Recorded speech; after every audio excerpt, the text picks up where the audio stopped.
And furthermore, and much more obviously, it is a Christ-centered prayer. It's a prayer that speaks to us of the two natures of Jesus our Savior.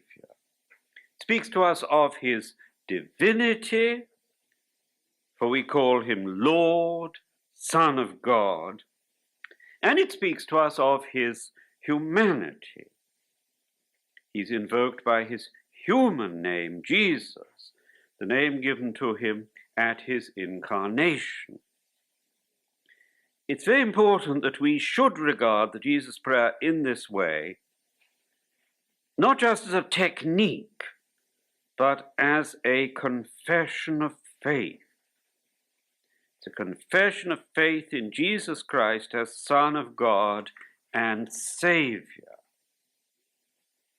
It's not just a technique to produce concentration or relaxation. It's not just a rhythmic mantra. Some people do apply the Indian word mantra to the Jesus prayer.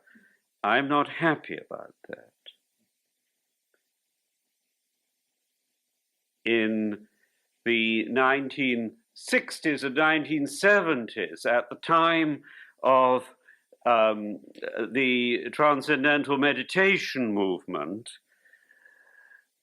people used to learn mantras from gurus. And in TM, the guru would give to the disciple, who was often a Christian, a mantra to repeat a few syllables. And this mantra was usually different for each person, and the disciple wasn't usually told what the mantra meant. Indeed, it was often suggested that the mantra didn't have any specific meaning. It was just a technique to produce a kind of meditative state within us. In fact, the mantras that were given in TM were usually the names of minor gods and goddesses in the Hindu pantheon. But usually the reciter of the mantra was unaware who he was invoking. This is a very questionable thing, whether Christians should pray to elephant gods or monkey goddesses, which is what people were doing in TM.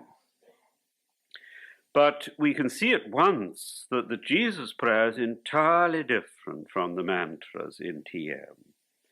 In the case of the Jesus prayer, we know whom we are invoking. At least we know in part, because it's true that in this life we only see through a glass darkly. But in the Jesus prayer, it is very definitely, explicitly and consciously an invocation addressed to another person, personal words to a personal Savior. We are speaking to Jesus Christ as Son of God and Son of Mary.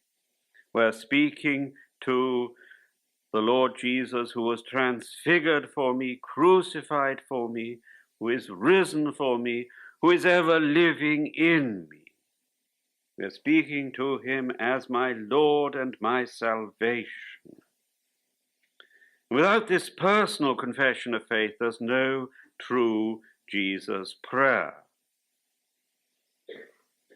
There are parallels, so far as the external form goes, between the Jesus prayer and certain methods in yoga and in Zen. The discipline of repetition is in itself very widespread. But what distinguishes the Jesus prayer, what makes it unique, is that it is addressed specifically to Christ.